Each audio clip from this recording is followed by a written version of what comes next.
সুপ্রিয় দর্শক, আমি নতুন ভিডিও দেখাইতেছি। আপনারা যারা দেখেন ধান নিয়ে, এই যে ধানগুলা, এইটা হয়েছে 98 জাতের ধান। ধানগুলা 98 জাতের ধান। অনেকেই 98 জাতের ধানগুলা করছেন এবং আমাদের পাইকপাড়া গ্রামে এই যে দেখেন 98 জাতের ধানগুলা অত্যন্ত সুন্দর এবং চমৎকার ধান ফলন হয়েছে। এই যে দেখেন খরায় কিন্তু ধানগুলা অত্যন্ত ফিস নামাইছিল এবং ধানগুলা প্রায় 1.5 মাস বৃষ্টি ছিল না, আল্লাহর রহমত। এই যে দেখেন বৃষ্টি হওয়াতে কিন্তু ধানের ফসল অত্যন্ত ভালো হয়েছে এবং সুন্দর চমৎকার 98 জাতের ধান, খুব সুন্দর ধান হয়েছে আল্লাহর রহমতে।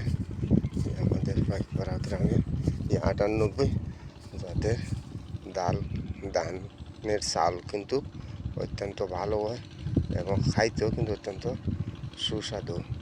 এই যে দেখেন ধান, অনেকেই যারা খাইছেন না এই 98 জাতের ধানের ভাত খাইতে পারেন, সিদ্ধ দিতে পারেন, দিলে পরে অত্যন্ত ভালো এবং খাইতে কিন্তু অত্যন্ত সুস্বাদু। 98 জাতের ধান দেখেন কত সুন্দর ধান হয়েছে এই যে আমাদের পাইকপাড়া গ্রামে।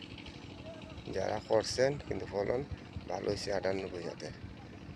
সুপ্রিয় দর্শক, সবাই ভালো থাকেন, সুস্থ থাকেন।